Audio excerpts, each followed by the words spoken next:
Assalamualaikum warahmatullahi wabarakatuh.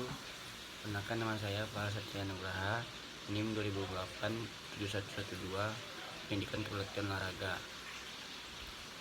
Baiklah, saya akan menjawab soal ulangan tengah semester. 1. Jelaskan komponen prestasi olahraga. Komponen penentu prestasi dalam olahraga: kondisi fisik. Prestasi olahraga tidak terlepas dari unsur kondisi fisik. Peningkatan kondisi fisik atlet bertujuan agar kemampuan fisik menjadi prima dan berguna menunjang aktivitas olahraga dalam mencapai prestasi prima. Teknik. Hal ini dapat dibuktikan dengan mampu mengaplikasikan teknik-teknik yang ada pada cabang olahraga tertentu dengan gerakan yang baik. Contoh olahraga panjat tebing, atlet mampu menerapkan teknik pegangan, pijakan, dan gerakan pemanjatan dengan baik. Taktik atau strategi. Pengurusan taktik ini berupa taktik perorangan, kelompok, tim, pola-pola pertahanan, dan penyerangan sistem-sistem pertanding. Hakikat bertaktik adalah menggunakan daya pikir dan sikap kreatif serta improvisasi untuk menentukan alternatif pemecahan masalah yang efektif, efisien, dan produktif. Mental. Peran mental dalam olahraga prestasi sangat berpengaruh terhadap peningkatan prestasi olahraga. Untuk dapat mendapatkan prestasi puncak, seseorang atlet tidak hanya melatih faktor fisik saja, tetapi juga harus melatih faktor psikis seperti motivasi, percaya diri, dan kecerdasan emosional. 2. Jelaskan pengertian prestasi puncak dan faktor-faktor yang mempengaruhi prestasi puncak. Sebuah prestasi puncak dalam dunia olahraga tidak bisa didapat secara instan, tetapi harus melalui jalan panjang dan bertahap, bahkan di negara yang sudah maju sekalipun. Prestasi puncak terdiri dari dua faktor, yaitu faktor internal dan eksternal.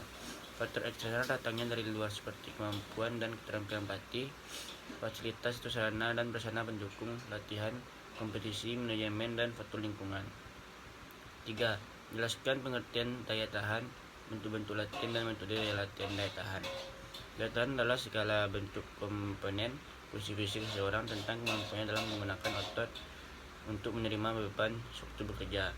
Bentuk latihan: 1. Lari lintas alam, 2. Fartlek atau untuk daya tahan paru-paru, 3. Sirkuit training, 4. Interval training. Metode latihan daya tahan terbagi ke dalam 4 kelompok, yaitu 1. Metode durasi. Metode ini terpecah menjadi 3 bagian. Yang pertama adalah metode kontinu, di mana 1. Metode durasi. Metode ini terpecah menjadi 3 bagian. Yang pertama adalah metode kontinu, di mana bentuk latihannya berdurasi antara 30 sampai 3 jam yang dilakukan secara terus-menerus sampai tanpa henti. Kedua, alternatif, di mana bentuk latihan biasanya menggunakan variasi jarak, misalkan lari 500 meter dengan intensitas sedang lalu berhenti ke 300 meter dengan intensitas tinggi. Dan yang terakhir, fartlek. Biasanya bentuk latihan yang dilakukan adalah speed play atau bermain dengan kecepatan, misalkan lari 100 meter, dilanjutkan jalan 50 meter, kemudian lari lagi 100 meter sesuai jarak atau waktu yang ditentukan. 2. Metode interval. Jika ingin melakukan metode ini, tentu saja kita perlu tahu dulu bahwa maksimal kita dalam menempuh jarak. Contohnya, seorang pelari memiliki waktu maksimal lari 400 meter dengan waktu 60 detik. 3. Metode repetisi.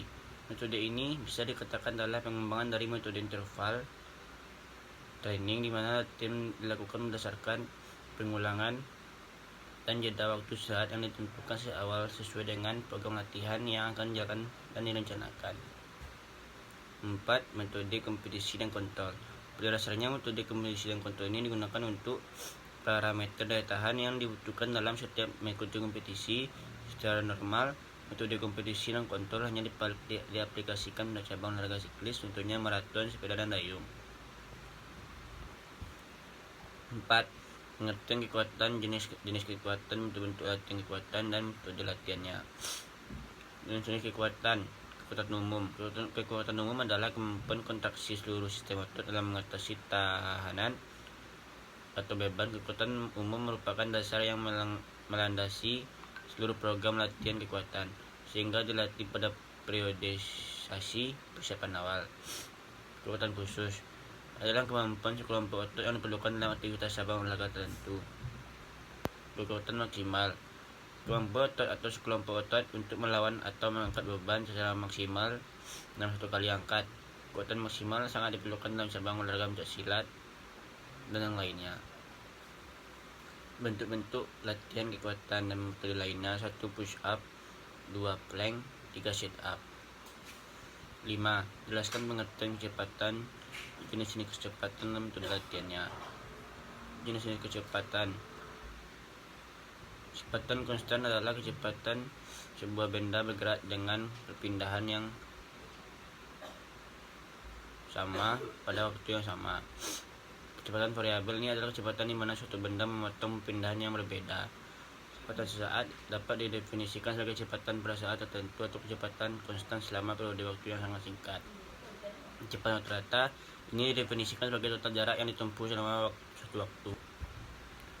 Kecepatan transversal adalah jarak yang ditempuh per satuan waktu, sedangkan kecepatan transversal adalah kecepatan linear suatu benda yang bergerak di sepanjang jalur meningkat.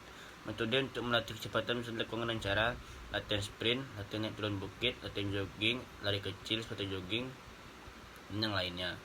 Pengertian kecepatan adalah kemampuan seseorang untuk berpindah tempat dari satu tempat ke tempat yang lain yang dilakukan dengan waktu secepat mungkin. Baiklah, itu yang dapat saya sampaikan. Assalamualaikum warahmatullahi wabarakatuh.